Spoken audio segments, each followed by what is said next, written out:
pays d'Égypte, car ils n'ont pas persévéré dans mon alliance, et moi aussi, je ne me suis pas soucié d'eux, dit le Seigneur.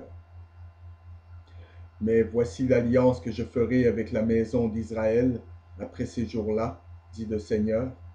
Je mettrai mes lois dans leur esprit, je les écrirai dans leur cœur, et je serai leur Dieu, et ils seront mon peuple.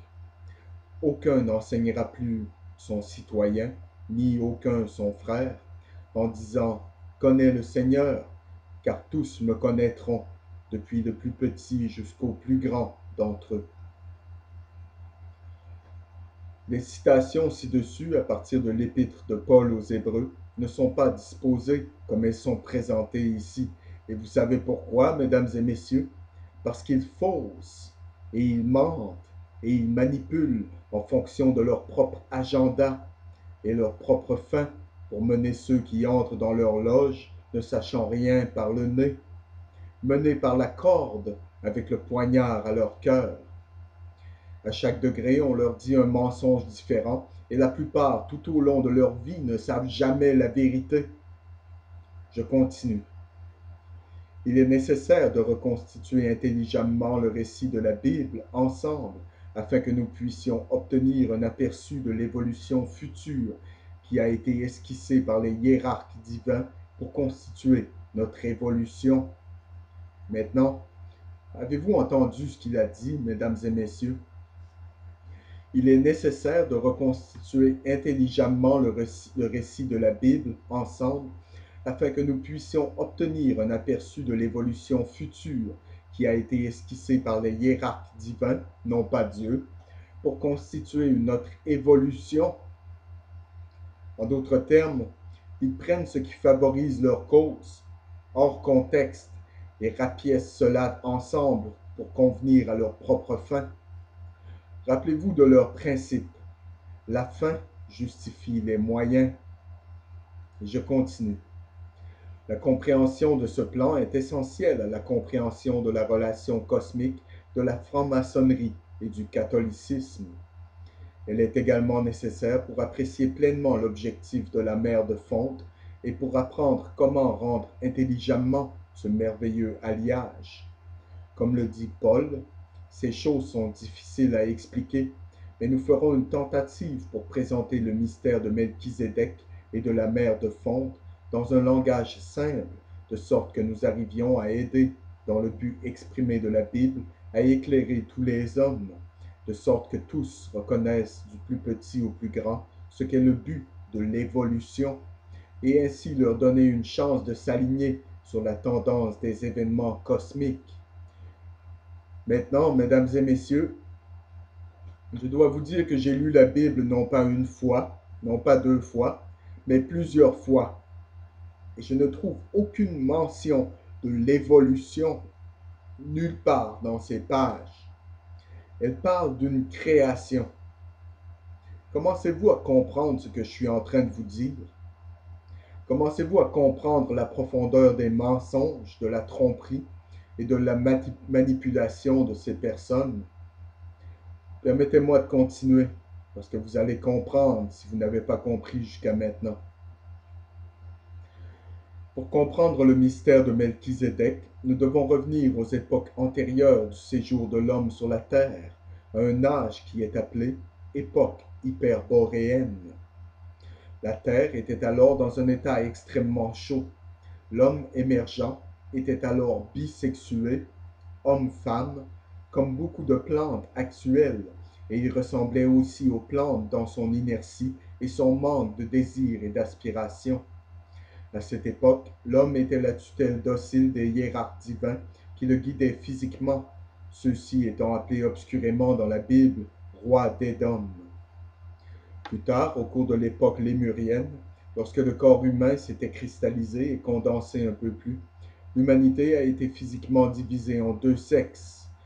Mesdames et messieurs, je dois vous dire que c'est une totale connerie absolue, de plus haut niveau, ou devrais-je dire, dans la fosse la plus profonde. Ne tombez pas dedans, car c'est par-dessus votre tête. Je peux vous l'assurer. Mais comme la conscience de l'homme était toujours axée sur le monde spirituel, ils étaient inconscients de l'acte physique de la procréation, comme nous le sommes maintenant de la digestion. Ils ne connaissaient ni la naissance ni la mort, et ils étaient en fait totalement inconscients de la possession d'un corps physique, jusqu'à ce qu'avec le temps, ils sentent cela au cours du processus de reproduction. Il fut alors déclaré qu'Adam connut Ève. À cette époque, les esprits de Lucifer, les anges déchus et les habitants belliqueux de la planète Mars leur apprirent à manger de l'arbre de la connaissance, qui est le nom symbolique de l'acte générateur, les relations, les rapports sexuels. Alors peu à peu leurs yeux s'ouvrirent et ils prirent conscience du monde physique, mais perdirent le contact avec le spirituel et les anges gardiens qui avaient été auparavant leurs guides bienveillants. Seuls quelques-uns des plus spirituels d'entre eux conservèrent leur vision supérieure et la communion avec les hiérarques divins. Ces derniers étaient alors connus comme des prophètes qui agissaient comme messagers entre les dirigeants divins invisibles et leurs peuples respectifs. Mais avec le temps, l'humanité voulut choisir ses propres dirigeants et exigea des rois visibles. Du moins, nous savons que les Israélites répudièrent la domination divine et demandèrent un roi, et donc Saul fut nommé.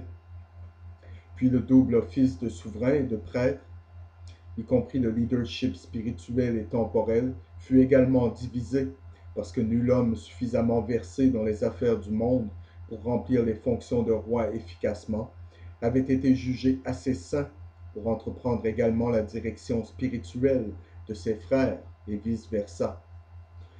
Un véritable prêtre, qui est capable de conduire son troupeau spirituel, ne peut aussi mener charitablement leur bonheur physique en tant que dirigeant d'un domaine temporel, parce que l'art de gouverner, dans sa phase la plus élevée, a pour objectif de régner sur les masses, où le regard est dirigé seulement vers leur bien-être physique, et le sacerdoce, exercé avec bienveillance, cherche à les guider uniquement pour le progrès de l'âme, alors que le conflit doit suivre le conflit doit suivre inévitablement cette séparation, même si à la fois le dirigeant spirituel et le dirigeant temporel sont entraînés par les motifs les plus élevés et les plus désintéressés. Ne souhaiteriez-vous pas qu'ils suivent leur propre enseignement, mesdames et messieurs? N'est-ce pas que tout cela semble simplement merveilleux? Je me demande pourquoi ils ne pratiquent jamais cela dans la vraie vie. Melchizedek était le nom symbolique des hiérarques divins qui remplissaient le double office de roi et de prêtre dans la conduite de leurs charges bisexuées, et alors qu'il régnait, il y avait la paix sur la terre, et une fois que les offices de roi et de prêtre avaient été divorcés et que les sexes étaient divisés, il n'est pas surprenant, pour les raisons exposées ci-dessus, que le règne pacifique de Melchizedek a été suivi par l'ère de la guerre et des conflits, tels que les conflits qui sont expérimentés au cours de la présente dispensation. Auparavant, les facteurs d'unification d'un double office de dirigeant et de la bisexualité de son peuple empêchaient les conflits d'intérêts qui prévalent maintenant et qui continueront jusqu'à ce qu'un autre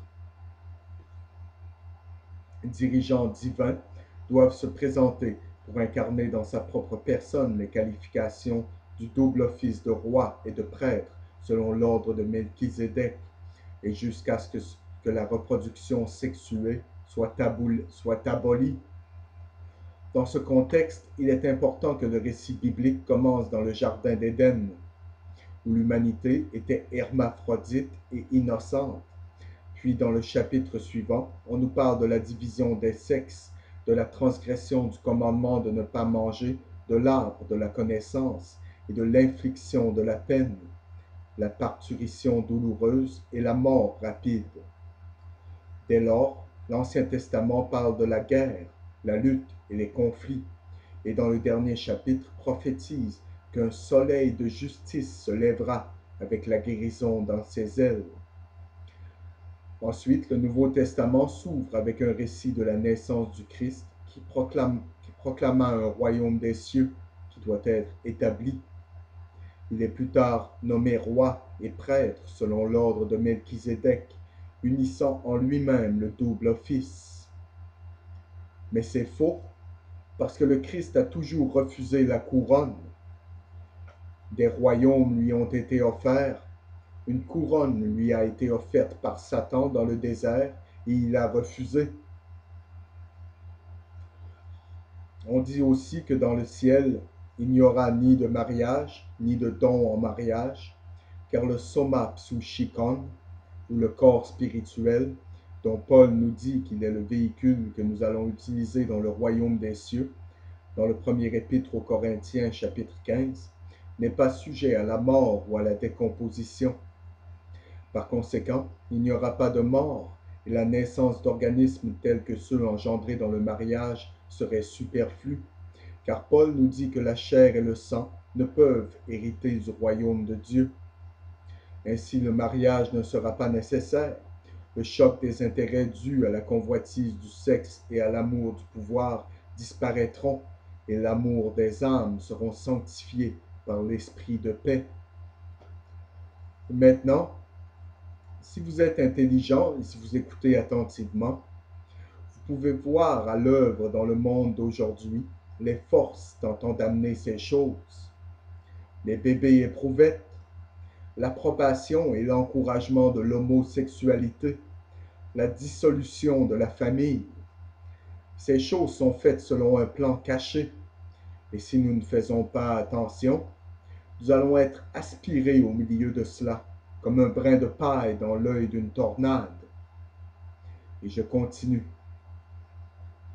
Il est donc clair que les fils de Caïn, avec leurs fidèles, les artisans, la franc-maçonnerie si vous voulez, et les fils de Seth, le sacerdoce, avec leur cortège, les gens d'église, doivent enfin fusionner et être unifiés dans le royaume du Christ. Mais il ne parle pas de Jésus-Christ, et il ne parle pas du royaume du Christ. Il parle d'un office christique. Et vous devriez vous méfier des organisations dirigées par les jésuites, appelées sociétés christiques, ou de toute autre chose surnommée christique.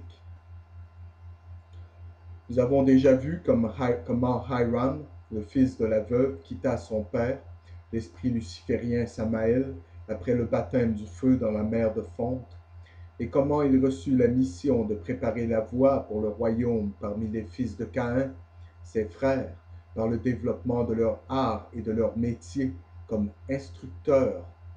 comme constructeurs de temples, francs-maçons, et de leur enseigner la préparation de la pierre philosophale ou de la mer de fonte.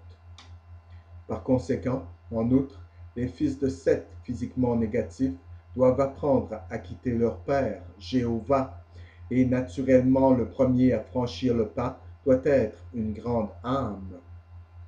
Comprenez-vous ce qu'ils disent? Vous devez rejeter Dieu. Il y aura une nouvelle religion. La nouvelle religion combinera la science et la religion.